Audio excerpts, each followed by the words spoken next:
Hello, everyone. This is Frank Plunkett joining you again from my wonderful home office here in Mount Laurel, New Jersey.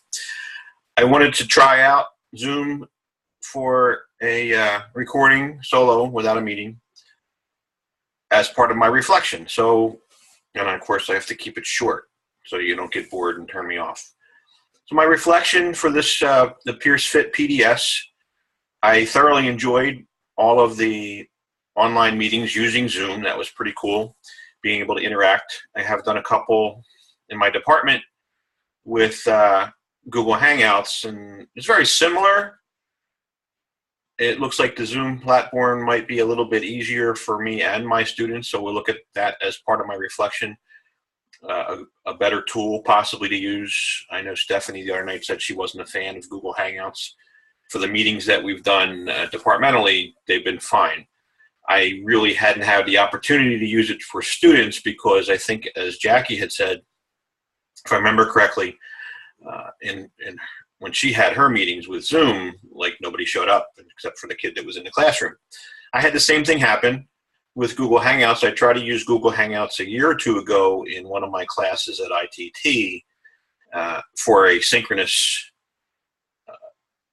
class where I had actually had my class in session, but I had people that were not able to make it, and I made it available for them to show up.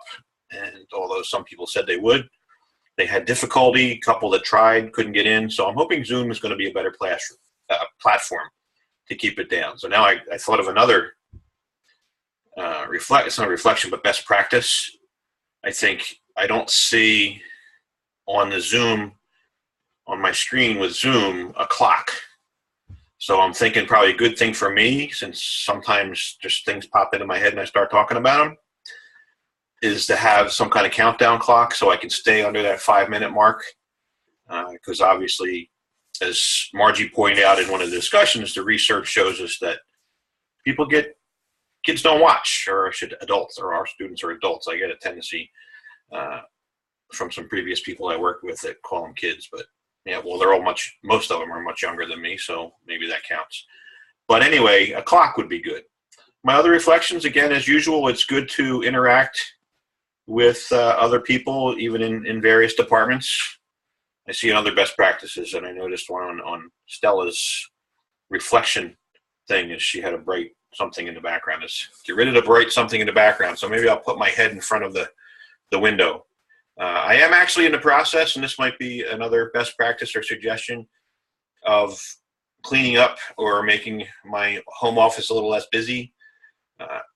Depending on which computer I'm going to use for recordings, I may actually have a backdrop back here, almost like a green screen kind of effect, and I can put whatever I want back there, or move around things, because actually that's my wife's side of the office, so I can't mess with that stuff over there, so I have to either point a different direction or block it.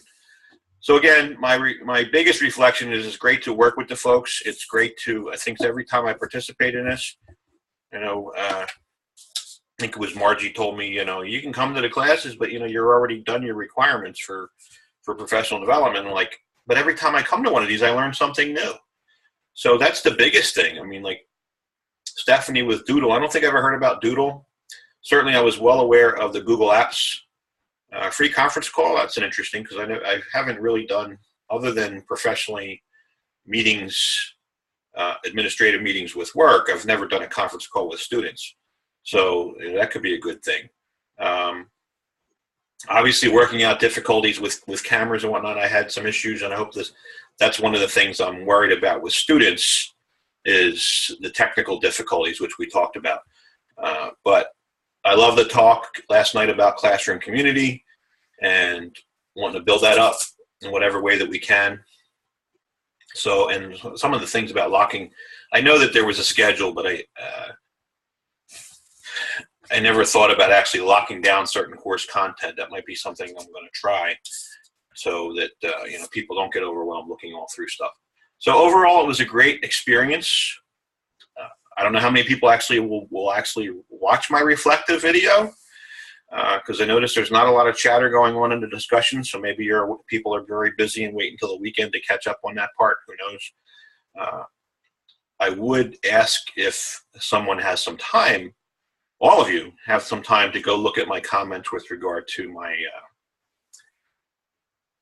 what was the one? It's entitled "The Feelings About Fit, or Your Perceptions of Fit," because I have a really couple long paragraphs which goes back to why I talk too much in a video. So I guess I'll cut this off. I didn't think of anything else, but if I do, I will put that in the text version of the old-fashioned way. So it was great being with you guys all online in the past few nights, and I hope to do this again sometime. It was a blast. So now we'll see how the stop recording thing works, and making this thing and embedding it and whatnot. Practice makes perfect. That's why I'm doing this way. Bye.